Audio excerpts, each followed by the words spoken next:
Baik, bismillahirrahmanirrahim. Assalamualaikum warahmatullahi wabarakatuh. Selamat pagi buat anak-anak hebat yang ada di SMA Negeri 1 Pagar Dewa, Tulang Bawang Barat.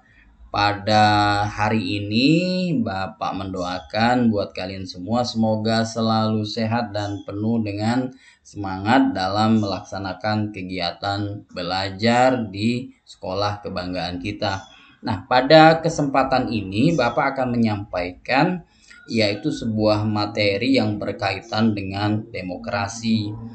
Judulnya adalah Perwujudan Demokrasi Indonesia pada Pemilihan Ketua dan Wakil Ketua OSIS di SMA Negeri 1 Pagar Dewa. Baik, anak-anakku kita lanjutkan. Yang pertama adalah konsep dasar demokrasi.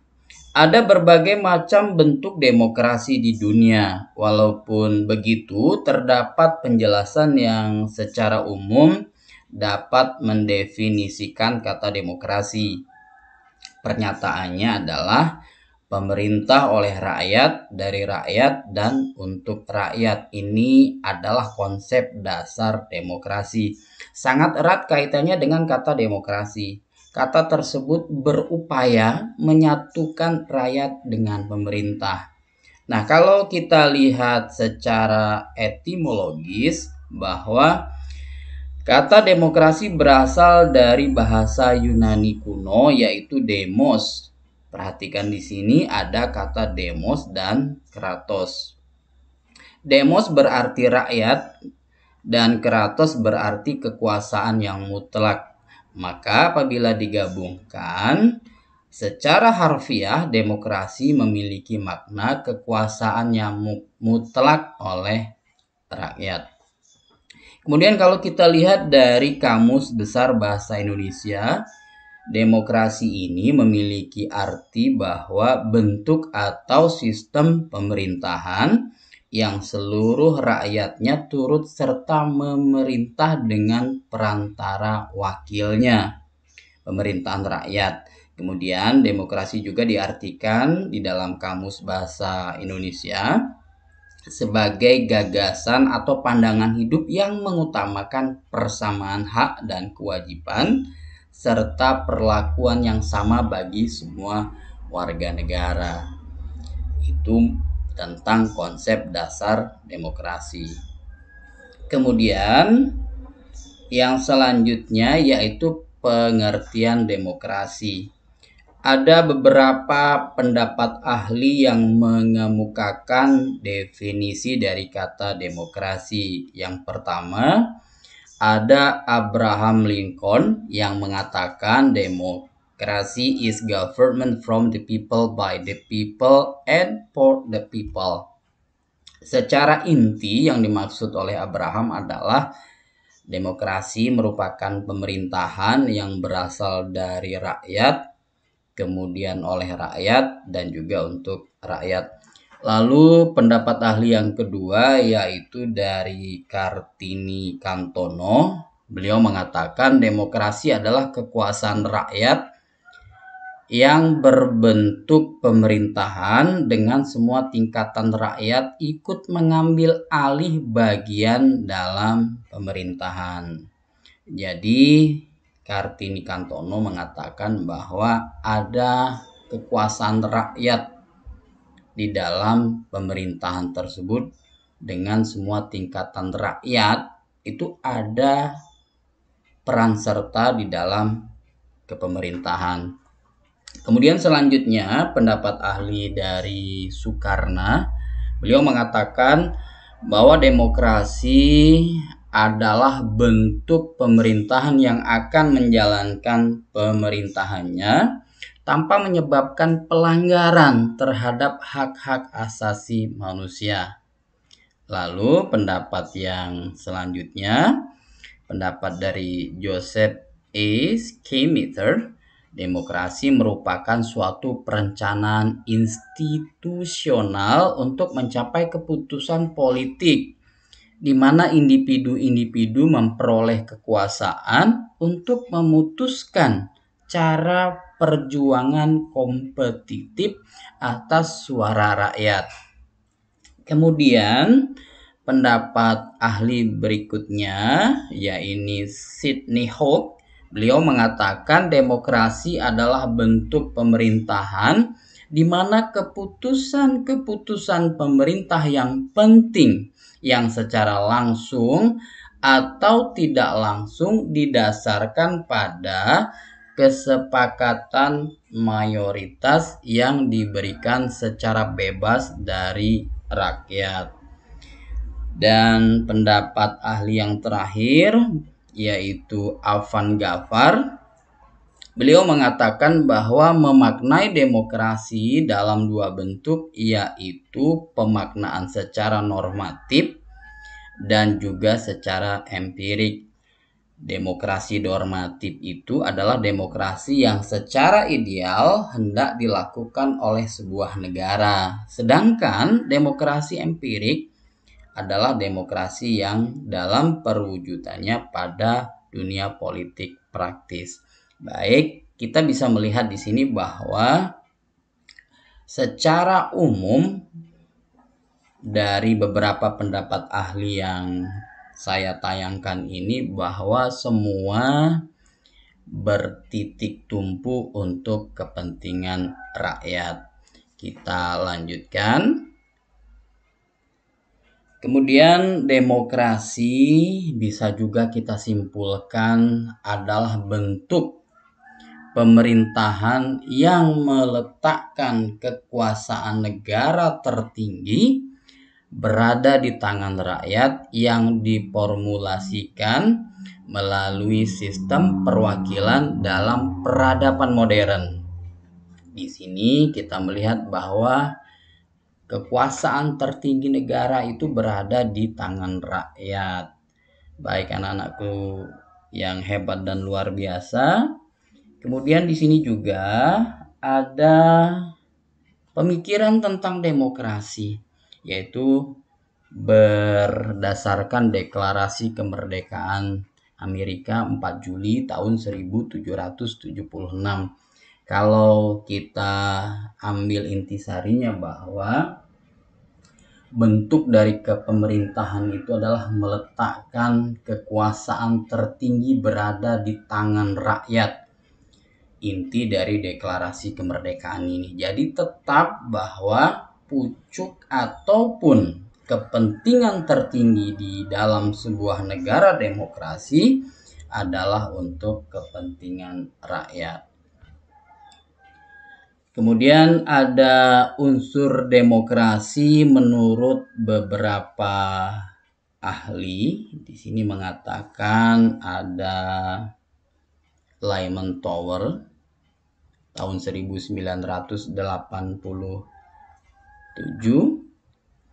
yang mengatakan bahwa keterlibatan rakyat dalam mengambil keputusan politik, persamaan hak antar manusia. Jadi tidak ada manusia yang kaya dengan yang miskin, yang berpendidikan ataupun yang tidak berpendidikan, itu di dalam demokrasi memiliki hak yang sama.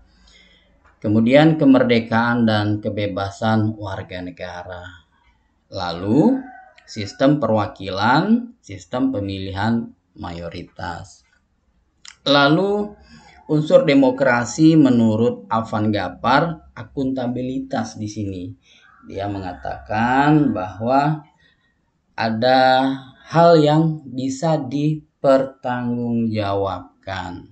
Kemudian ada rotasi kekuasaan, jadi kekuasaannya tidak dipegang oleh satu kelompok atau oleh seseorang secara abadi, namun ada rotasi ataupun ada perubahan. Lalu ada rekrutmen politik terbuka. Jadi rakyat pun tahu dan rakyatlah yang menentukan. Lalu ada pemilihan umum, ada hak-hak dasar. Kemudian unsur demokrasi selanjutnya menurut ahli Franz Magnisuseno pada tahun 1997, yaitu negaranya berbentuk negara hukum. Kemudian pemerintahnya di bawah kontrol nyata oleh masyarakat. Kemudian pemilihan umum yang bebas. prinsip mayoritas, ada jaminan hak-hak demokrasi.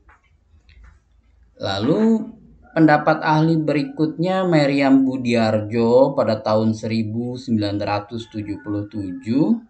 pemerintah yang bertanggung jawab, adanya DPR, Dewan Perwakilan Rakyat, ada organisasi politik, ada pers dan media massa, ada peradilan yang bebas. Nah, di sini ada unsur-unsur demokrasi yang disebutkan oleh beberapa ahli. Kemudian ada beberapa model demokrasi yang ditulis dalam sebuah buku yang berjudul Demokrasi Pancasila, karya dari Darmawan Harepa dan Dr. Andes Patolosahulu. Yang pertama, demokrasi klasik. Demokrasi klasik ini merupakan demokrasi yang pertama dengan tingkat pemilihan hanya mencakup laki-laki yang merdeka saja. Kemudian ada bentuk dari demokrasi totalitarian. Model demokrasi ini melibatkan sebuah kediktatoran absolut. Kemudian kediktatoran tersebut dikemas seolah-olah adalah demokrasi. Kemudian ciri dari demokrasi totalitarian ini, pemikiran para pemimpin mendominasi demokrasi ini dengan memonopoli kebijakan ideologis. Jadi suara rakyat diabaikan. Kemudian yang ketiga, ada demokrasi langsung. Di dalam demokrasi langsung ini mendefinisikan bahwa demokrasi yang melibatkan partisipasi rakyat secara langsung. Pada demokrasi ini, batas dan perbedaan antara pemerintah dan rakyat dihapuskan. Jadi, rakyat dengan pemerintah adalah sama. Keduanya menyatu menjadi sistem pemerintahan oleh rakyat. Ini yang disebut dengan demokrasi langsung. Kemudian ada lagi yang keempat, yaitu demokrasi perwakilan. Merupakan bentuk pemerintahan yang membatasi partisipasi rakyat. Demokrasi ini disebut juga dengan demokrasi tidak langsung. Disebut tidak langsung karena rakyat tidak aktif berpartisipasi secara langsung. Kemudian yang kelima, ada juga bentuk demokrasi radikal. Demokrasi radikal ini demokrasi dengan bentuk yang mendukung adanya desentralisasi dan partisipasi. Bahkan ada demokrasi ini tidak terdapat batasan yang pasti. Ini demokrasi radikal. Lalu yang keenam, ada demokrasi liberal. Model demokrasi ini bersifat tidak langsung dan perwakilan. Dalam demokrasi liberal, jabatan politik didapat dengan perantara pemilihan. Pemilihan ini dilaksanakan secara berkala sesuai dengan kesetaraan politik formal. Kemudian juga yang ketujuh, ada demokrasi pluralis. Merupakan demokrasi yang merujuk pada kemampuan suatu kelompok atau kepentingan yang terorganisir. Hal tersebut untuk dilakukan mengartikulasikan berbagai tuntutan rakyat secara menjamin pemerintahan yang responsif. Dan selanjutnya yang kedelapan, demokrasi deliberatif. Demokrasi ini merupakan demokrasi dengan model yang menekankan kewajiban terhadap wacana, debat, dan pembahasan mendalam demi membantu mendefinisikan kepentingan rakyat. Nah, itu beberapa jenis-jenis ataupun macam-macam daripada demokrasi. Dan untuk demokrasi di Indonesia, ini ada Indonesia menganut sistem demokrasi Pancasila. Ya, anak-anakku semua, seperti yang kita ketahui bahwa demokrasi di Indonesia prinsipnya adalah demokrasi berdasarkan Pancasila. Pancasila menjadi prinsip dasar dari penerapan demokrasi di Indonesia. Sebagai salah satu negara yang menerapkan demokrasi dalam sistem pemerintahannya, Indonesia menganut prinsip kerakyatan. Yang dimaksud dengan prinsip kerakyatan ini di Indonesia memiliki arti bahwa demokrasi di negara ini mengikuti paham kedaulatan rakyat. Posisi tertinggi negara berada di tangan rakyat, bersifat tunggal dan tidak berbagi. Kemudian yang kedua, prinsip demokrasi berdasarkan Pancasila yang ada di negara kita, yaitu prinsip hikmat kebijaksanaan. Prinsip selanjutnya hikmat dan kebijaksanaan ini yaitu kedaulatan rakyat yang terikat oleh aturan berupa hikmat dan kebijaksanaan. Hikmat dalam hal ini dimaknai sebagai kehendak Tuhan Yang Maha Esa. Sementara kebijaksanaan diartikan sebagai satu upaya manusia dalam mencari kebenaran. Jadi perpaduan tersebut menjadi hukum yang diterapkan di Indonesia. Lalu yang ketiga yaitu prinsip permusyawaratan. Demokrasi di Indonesia menerapkan prinsip permusyawaratan, maksudnya adalah pelaksanaan permusyawaratan ini untuk mencapai mufakat atau bertukar pikiran demi mencapai kesepakatan bersama.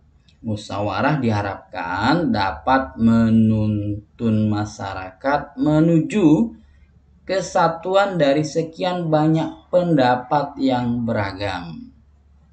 Kemudian yang keempat yaitu prinsip perwakilan. Prinsip demokrasi berdasarkan Pancasila yang terakhir adalah prinsip perwakilan. Berdasarkan prinsip perwakilan, pemerintahan Indonesia diselenggarakan dan diamanahkan kepada para wakil rakyat. Seperti ada di dalam satu buku yang berjudul Komunikasi Politik, ini karya dari Khairul Muslimin. Nah, itu mengenai demokrasi yang ada di Indonesia.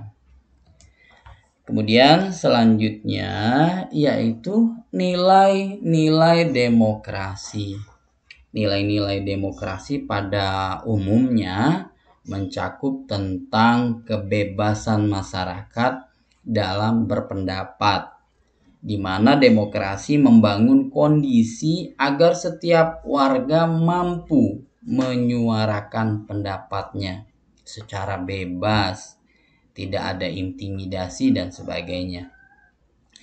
Kemudian bisa juga kita simpulkan bahwa nilai-nilai demokrasi ini adanya kebebasan dalam memberikan pendapat, menghormati pendapat orang lain, terbuka, saling menghargai, dan yang sangat penting yaitu mampu bekerja sama serta dapat menjunjung tinggi nilai dan martabat kemanusiaan. Lalu menyelesaikan perselisihan dengan cara damai dan secara melembaga, lalu juga menyelenggarakan pergantian pemimpin atau penguasa secara teratur, membatasi kekerasan, bahkan kita minimumkan. Kemudian mengakui dan menganggap wajar adanya keanekaragaman. Kemudian juga menjamin tegaknya keadilan dan menjamin adanya kebebasan yang berkaitan dengan sistem demokrasi. Selanjutnya kita lihat berikutnya di sini. Setelah kita memahami nilai-nilai demokrasi, ini tadi yang Bapak sampaikan mengenai nilai-nilai demokrasi. Selanjutnya kita lihat adanya karakteristik demokrasi. Karakteristik ini berasal dari kata karakter. Pemerintah atas nama dan bertanggung jawab kepada rakyat. Karena pemerintah ini berasal dari rakyat dan dipilih oleh rakyat. Kemudian pemerintah oleh, dari, dan untuk rakyat. Tidak ada hak prerogatif individu, semua sama. Dalam arti tidak ada individu yang memiliki hak yang lebih utama atau tinggi dibandingkan individu yang lain. Pemerintah atau pemerintahan dijalankan atas kehendak masyarakat tanpa mengabaikan hak. Ada 5 karakteristik negara demokratis. Yang pertama, adanya keterlibatan warga negara dalam pembuatan keputusan. Keterlibatan warga negara dalam pemerintahan bertujuan untuk mengawasi jalannya sistem pemerintahan dan para pemimpin politik. Nah, dalam hal ini pemilu menjadi salah satu bentuk partisipasi politik rakyat di dalam pemerintahan. Rakyat diberikan kekuasaan untuk menentukan wakil rakyat sekaligus menetapkan kebijakan yang akan dibuat oleh pemerintah. Lalu yang kedua, tingkat kesetaraan tertentu antara warga negara.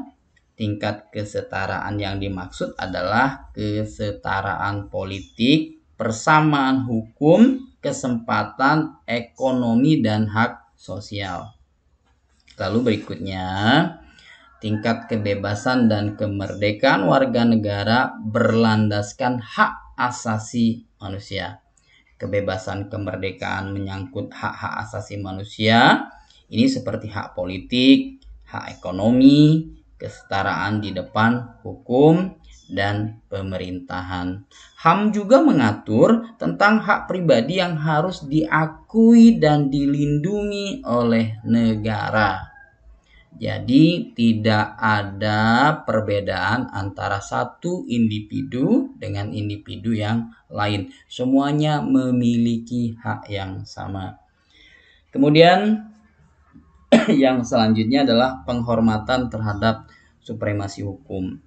Hukum adalah aturan tertinggi di Indonesia yang harus dihormati dan dipatuhi oleh seluruh warga negara tanpa kecuali. Hukum di Indonesia terbagi menjadi 2. Ada hukum yang tertulis dan ada juga hukum yang tak tertulis. Contoh, hukum yang tertulis adalah undang-undang. Sedangkan contoh hukum yang tidak tertulis adalah hukum adat. Di Indonesia memiliki berbagai macam suku dan masing-masing suku memiliki adat yang mengikat. Nah, ini tidak ada adat yang dibakukan, tidak ada. Tapi semua mengerti adat, paham adat yang menjadi aturan dalam suku-suku yang ada di Indonesia. Meskipun tidak tertulis, pemberlakuannya tetap mengikat dan memiliki legitimasi kedudukan hukum yang sama. Kemudian berikutnya adalah karakteristik negara demokratis itu pemilunya berkala. Jadi untuk menjaga kesinambungan sistem pemerintahan dan membangun demokrasi, maka pemilu dapat menjadi satu alat untuk menegakkan nilai-nilai demokrasi. Oke, kita lanjut. Kemudian kita selanjutnya adalah perwujudan demokrasi di sekolah. Demokrasi di sekolah yang lebih spesifik, demokrasi pendidikan adalah satu pandangan yang mengutamakan persamaan hak dan kewajiban serta perlakuan tenaga pendidik yang sama dan adil kepada semua peserta didiknya, tanpa membeda-bedakan dalam segala aspek, termasuk dalam kegiatan pembelajaran, baik di dalam kelas maupun di luar kelas. Jadi, bentuk perwujudan demokrasi di sekolah itu adalah sama, tidak ada perbedaan-perbedaan. Semua memiliki hak dan kewajiban yang sama. Kemudian selanjutnya yaitu ini bentuk konkret daripada perwujudan demokrasi di sekolah. Pemilihan ketua dan wakil ketua OSIS di SMA Negeri 1 Pagar Dewa. Nilai-nilai demokrasi yang terdapat dalam pemilihan ketua dan wakil ketua OSIS adalah adanya persamaan hak, di mana para siswa diberikan kesempatan yang sama untuk memilih, menyalurkan aspirasi sesuai dengan hati nurani masing-masing tanpa ada paksaan dari pihak manapun. Kemudian selain itu juga pemilihan ketua OSIS mengajarkan kepada kita, mengajarkan kepada siswa kebebasan untuk menyatakan pendapat, sekaligus mengajarkan kepada para siswa tentang cara berdemokrasi yang baik dan benar sejak ataupun sesuai dengan nilai-nilai Pancasila. Maka pemilihan ketua dan wakil ketua OSIS ini merupakan cerminan dari Pancasila, yaitu sila keempat, kerakyatan yang dipimpin oleh hikmat kebijaksanaan dalam permusyawaratan perwakilan. Nah, selain itu, peserta didik juga dilatih untuk memilih pemimpin yang amanah dan bertanggung jawab selama 1 tahun ke depan. Ini adalah bentuk nyata bahwa kegiatan pemilihan ketua dan wakil ketua OSIS ini bentuk nyata daripada demokrasi yang dilakukan di sekolah, khususnya di SMA Negeri 1 Pagar Dewa. Kemudian dalam kegiatan pemilihan ketua dan wakil ketua OSIS di SMA Negeri 1 Pagar Dewa, ini ada beberapa penyelenggara. Meskipun penyelenggaranya sangat sederhana, berbeda dengan penyelenggaraan ketika kita memilih presiden dan wakil presiden dan sebagainya. Penyelenggaranya lebih banyak dan juga lebih spesifik tugas dan tanggung jawabnya. Namun ini penyelenggaraan pemilihan ketua dan wakil ketua OSIS di SMA Negeri 1 Pagar Dewa ini, meskipun penyelenggaranya hanya 3, namun sudah mewakili semuanya. Yang pertama yaitu adanya KPO. KPO ini Komisi Pemilihan OSIS. Tugasnya apa? Tugas dan tanggung jawab KPO adalah menjabarkan program dan melaksanakannya sesuai dengan anggaran kegiatan. Kemudian tugas yang selanjutnya melaksanakan semua tahapan penyelenggaraan pemilihan ketua dan wakil ketua OSIS, lalu mengkoordinasikan, menyelenggarakan dan mengendalikan tahapan penyelenggaraan pemilihan yang dilaksanakan di SMA Negeri 1 Pagar Dewa. Jadi secara tidak langsung ini adalah komponen yang menjadi satu inti dalam kegiatan pemilihan ketua dan wakil ketua OSIS. Lalu yang kedua yaitu Panwaslo atau disingkat dengan Panitia Pengawas Pemilihan OSIS. Panwaslo ini dibentuk, tugasnya adalah mengawasi tahapan penyelenggaraan pemilihan sampai dengan penetapan pasangan calon ketua dan wakil ketua OSIS yang terpilih. tugasnya Panwaslu. Jadi mengawasi kegiatan, mengawasi prosesnya seperti apa, di TPS-nya seperti apa, sesuai tidak dengan aturan yang telah ditetapkan. Kemudian selanjutnya yaitu ada KPPS. KPPS ini kelompok penyelenggara pemungutan suara. Nah, KPPS inilah nanti yang secara langsung menyelenggarakan kegiatan pemilihan ketua dan wakil ketua OSIS.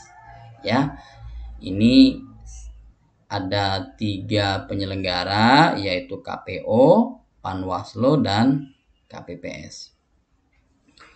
Dan selanjutnya tahapan pemilihan ketua dan wakil ketua OSIS ada 2. Yang pertama yaitu tahapan persiapan. Tahapan persiapan ini pembentukan KPO, Komisi Pemilihan OSIS. Kemudian pembentukan Panwaslu dan KPPS. Setelah ini terbentuk, 3 penyelenggara ini terbentuk atau 3 komponen sebagai tim work untuk pelaksanaan pemilihan ketua dan wakil ketua OSIS, maka dilanjutkan dengan kegiatan sosialisasi. Sosialisasi akan dilakukan oleh KPO dan diawasi oleh Panwaslu. Mana tahu sosialisasinya mengarahkan, ya, bukan berbentuk informasi tapi mengarahkan terhadap paslon dan sebagainya. Nah, ini tugasnya Panwaslu untuk mengawasi benar tidak sosialisasinya, begitu ya. Kemudian setelah sosialisasi dilaksanakan, dilanjutkan dengan pemutakhiran data dan daftar pemilih. Tentu pemutakhiran data dan daftar pemilih ini adalah seluruh siswa yang ada di SMA Negeri 1 Pagardewa. Kalau di dalam pemilu namanya DPT. Ya. Kemudian tahapan pemilihan selanjutnya yaitu tahapan penyelenggaraan. Nah, di dalam tahapan penyelenggaraan ini yang pertama adalah pendaftaran pasangan calon. Pendaftaran pasangan calon ini yang tadinya sudah disosialisasikan oleh KPO sesuai dengan waktu yang ditentukan, yaitu pasangannya berupa bakal calon. Belum menjadi calon, tapi bakal calon. Bakal calon ketua dan wakil ketua OSIS. Nah, setelah bakal calon ini memberikan berkas, mengisi formulir, menyerahkan foto, dan dilakukan verifikasi oleh KPO di bawah pengawasan Panwaslu, maka status daripada bakal calon ini berubah menjadi calon ketua dan wakil ketua OSIS. Kemudian setelah bakal calon menjadi calon, lalu mereka si bakal calon ataupun calon yang sudah ditetapkan, pasangan calon yang sudah ditetapkan ini mendaftarkan saksi calon ini. Nah, untuk apa saksi calon ini nanti bertugas pada saat penyelenggaraan pemungutan suara di TPS. Saksi ini mengawasi. Saksi bertanggung jawab pelaporannya kepada calon ketua dan wakil ketua yang memberikan mandat kepada saksi untuk mengamati proses pemungutan suara. Jadi nanti pasangan calon ketua dan wakil ketua OSIS ini memberikan surat mandat kepada saksi calon mereka, saksi calon yang mengawasi proses pemungutan suara di TPS. Kemudian diserahkan kepada KPPS surat mandat yang sudah diterima oleh saksi tadi. Kemudian setelah ditetapkan sebagai calon ketua dan wakil ketua OSIS secara sah, maka tahapan selanjutnya adalah kampanye secara langsung. Nah, di dalam kampanye ini pun ada aturannya. Ya, kampanye didampingi oleh Panwaslu. Jadi diamati kampanyenya, apakah kampanye ini sifatnya money politik, sifatnya intimidasi dan sebagainya, itu merupakan pelanggaran. Bisa saja ketika calon ketua dan wakil ketua ini melakukan kampanye yang di luar aturan, bisa didiskualifikasi. Ya, di dalam kampanye ini tentu si paslon menyampaikan visi misinya menjadi ketua dan wakil ketua OSIS. Kemudian setelah kampanye langsung, kemudian KPO, Panwaslu memberikan fasilitas kepada para kepada paslon untuk melakukan debat terbuka antar pasangan calon. Debat terbuka, tentu di dalam debat terbuka ini ada aturannya, ada moderatornya, kemudian ada poin-poin yang memang harus dipatuhi, diikuti oleh paslon. Ini debat terbuka. Dan juga di dalam debat terbuka ini bukan adu fisik dan sebagainya, tapi adu visi misi, pengetahuan, program kerja dan sebagainya. Kemudian setelah debat terbuka dilaksanakan, lalu kampanye melalui media sosial. Di dalam kampanye melalui media sosial ini tidak boleh memberikan intimidasi, tidak boleh menjelek-jelekkan pasangan calon yang lain, tidak boleh. Ini bisa saja ketika kampanye, baik kampanye langsung maupun kampanye secara media sosial, ditemukan pelanggaran-pelanggaran, maka Panwaslu bisa mengambil tindakan berkoordinasi dengan KPO, ya. Kemudian setelah kampanye selesai, baik kampanye secara langsung ataupun kampanye melalui media sosial, media massa, koran, elektronik dan sebagainya selesai, seandainya pun sampai seperti itu, maka selanjutnya adalah pembersihan alat peraga kampanye. Misalnya para calon memasang alat peraga kampanye atau disebut dengan APK. Singkatan alat peraga kampanye itu adalah APK, misalnya banner, kemudian pamflet dan sebagainya. Ini pada saat menjelang pemilihan ataupun pemungutan suara, maka tidak ada lagi alat peraga kampanye yang masih terpampang. Kemudian selanjutnya KPO melakukan persiapan surat suara serta TPS, tempat pemungutan suara. Nah, KPPS ini untuk persiapan tidak banyak bekerja. KPPS ini nanti bekerjanya pada saat kegiatan pemungutan suara. Maka kelompok penyelenggara pemungutan suara inilah yang bekerja. Kemudian setelah semuanya selesai, tibalah waktunya pemungutan suara. Nah, di pemungutan suara inilah KPPS bekerja. Siapa yang hadir di dalam pemungutan suara? Pertama, pemungutan suara dilakukan di tempat yang sudah ditentukan, yaitu di TPS. Saksi hadir, saksi dari masing-masing calon hadir. Kemudian paslon boleh hadir, boleh hanya memajang foto. Paslon memiliki hak untuk memberikan suara. Kemudian yang hadir selanjutnya saksi dari paslon. Lalu Panwaslu juga hadir di TPS. Kemudian bagaimana merancang TPS? TPS ini memiliki bilik suara.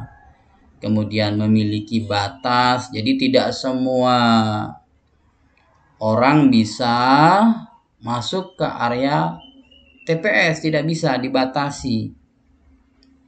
Jadi ada batasan-batasan tertentu. Kemudian juga proses pemungutan suara dilakukan secara rahasia. Tidak boleh dalam memberikan suara ini saling berdiskusi, tidak boleh. Karena ini adalah hak masing-masing daripada para siswa yang mempercayakan kepada paslon yang dipilihnya. Harapannya adalah program-program yang disampaikan oleh paslon pada saat kampanye itu bisa menjadi realita untuk kemajuan sekolah. Kemudian setelah pemungutan suara berlangsung, untuk pemungutan suara ini dilakukan secara umum mulai pukul 7 pagi secara umum sampai dengan pukul 13.00. Kemudian nanti di TPS juga ada daftar pemilihnya, ada DPT-nya, dipampang di sana nama-namanya. Jangan-jangan dari sekolah lain datang misalnya sebagai pemilih susupan, ya, seperti itu. Kemudian setelah proses pemilihan ataupun pemungutan suara selesai, maka dilakukan rekapitulasi hasil perhitungan suara. Oleh siapa yang bekerja? Yang bekerja adalah KPPS. Nah, disinilah pada saat melakukan rekapitulasi hasil perhitungan suara, saksi harus melihat dengan jelas, memperhatikan dengan baik, mana surat suara yang sah, mana surat suara yang tidak sah. Ini harus memiliki acuan dan panduan yang sama-sama dipahami, baik oleh penyelenggara, oleh paslon, oleh saksi. Jadi ada acuan surat suara yang sah, misalnya coblosnya di dalam kotak atau centangnya di dalam kotak misalnya. Atau dicoblos di paslon, ada 2 coblosan di paslon, 1 di dalam kotak, 1 di luar. Tapi yang di luar tidak mengenai paslon lain, itu misalnya dianggap sah. Jadi dibuatkan satu aturan bahwa ini aturan surat suara sah dan ini adalah aturan surat suara tidak sah. Siapa yang membuat? Yang membuat adalah KPO. Nah, ini dibuat sebelum atau jauh-jauh hari sebelum kegiatan pemungutan suara dilakukan. Ada sosialisasi kepada pemilih, ada sosialisasi kepada paslon, ada sosialisasi kepada saksi.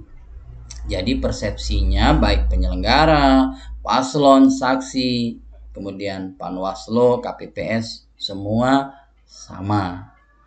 Kemudian selanjutnya setelah dilaksanakan rekapitulasi hasil perhitungan suara, yaitu penetapan pasangan calon terpilih.